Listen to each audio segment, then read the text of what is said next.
Well, we got some stuff to take care of. Good week for me in picks. I went, I think 9-4, and I'll take that most weeks. 9-4, very solid. I would like to get into the double-digit wins, but when there are only 13 games, that's kind of a high mark to set. So, Denver, Baltimore. I saw Jay Cutler owns YouTube has a video where he's all down, and I don't think there's anything to get down about. I thought the Ravens would win. I thought the Ravens had a good chance at winning fairly decisively, and nobody's going undefeated. And I guess it's not impossible that the Saints are going to go undefeated or the Colts are going to go undefeated, but realistically, with the data we have right now, no team has ever gone undefeated in the 16 regular season game schedule. So for us to get down on a team for losing their first game this late in the season, I don't go that way. So Denver, I think it was just time for you to drop one, and it was a good time for you to drop one against a desperate and very good Baltimore team. This Ravens team really needed to have this win, and they got it. I really stayed away from Ray Rice in fantasy this year, but that dude is good. He catches the ball well. He makes people miss. He's got great balance. God. I'm really not the best fantasy football player in the world. I'm better than average probably, but I make mistakes, man. I intentionally this year I dodged players like Chris Johnson and Ray Rice, and I went after a guy like Torrey Holt. You know, nobody's perfect, but I really missed the boat on this Ray Rice guy. I didn't think he was going to get touches, but he's getting them. And good game for Baltimore, man. They looked awesome out there. They took care of business, and regardless of record, that's a really good team. In Denver, there's no shame in dropping one to them. Houston and Buffalo, at halftime, Houston realized, wait a minute, these Bills have a really good pass defense and they can't stop the run, so let's run. And run they did, and win they did. 31-10, that's a pretty decisive score. Nice game for them. They're 5-3 and, threatening for the wild card. This is really the best chance they've ever had at making the postseason.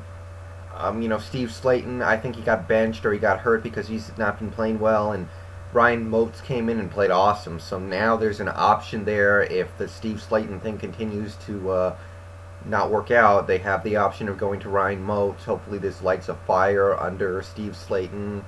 And now, either way, the Texans come out pretty well. The Owen Daniels thing really sucked. He's a good player. He's a real good tight end, real underrated, and see him go out. I hate that because that's really going to hurt their playoff chances because the AFC race is going to be awful tight. But, for the Buffalo Bills side of things, I don't know. It's just, I can't even get excited for Ryan Fitzpatrick because he's not the future of this franchise no matter what he does.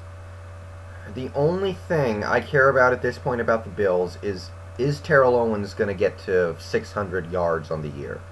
That sounds like a reasonable goal at this point, and that's really the only thing I care about at all. Just the Bills fans deserve better because I really think the Bills fans are great fans, and I think they deserve better than that. Ow. Damn. Bears, Browns, a pathetic game. I really don't have anything to say here.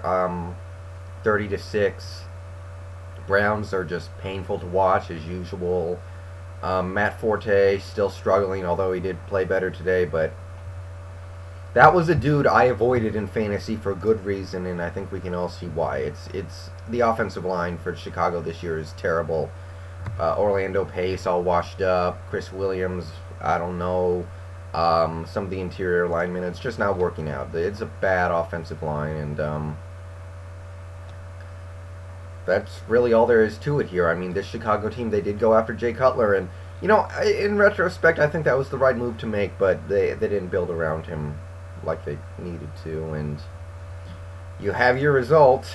We know how teams are built, right? Miami, New York, Dolphins won 30-25, and I still think this Miami team is well coached, but what the hell is up with Sperano lately. Near the end of the game, when he went for two, when the Dolphins were up by 11, what? Somebody explain that to me. That makes no sense. I see what he might have been thinking, but what he was thinking was not good. I don't know, because now Sperano coached the two worst coach games of the year were the Dolphins Colts and the Dolphins Saints. Those two games were blown by bad coaching. And now this game came this close to being blown thanks to coaching. Luckily it didn't. They still won the game, and even if they had lost this game, it would have been on the players, not the coach, but somebody explain that one to me. I don't get it, but surprisingly, the Dolphins really couldn't move the ball on offense. They never got a running game established. The Jets, without Chris Jenkins, actually did a great job against the run. The Jets were actually able to run the ball much better than the Dolphins.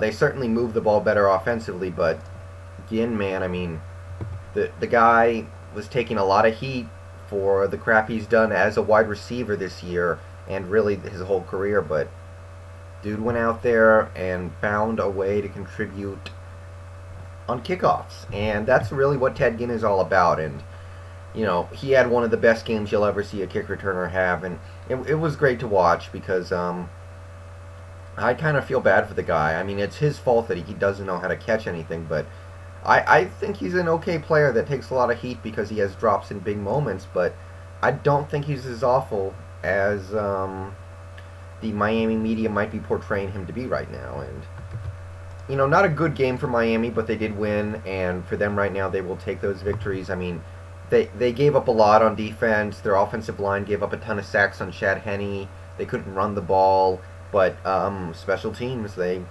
bailed them out, and that's why you have a guy like Ted Ginn, I guess. Niners and Colts, I think it's almost time for Indy to drop a game, because like I said, I don't think anybody's going undefeated, but it's not I'm not saying that because I think it's completely impossible, but it's just highly unlikely, and I'm being realistic.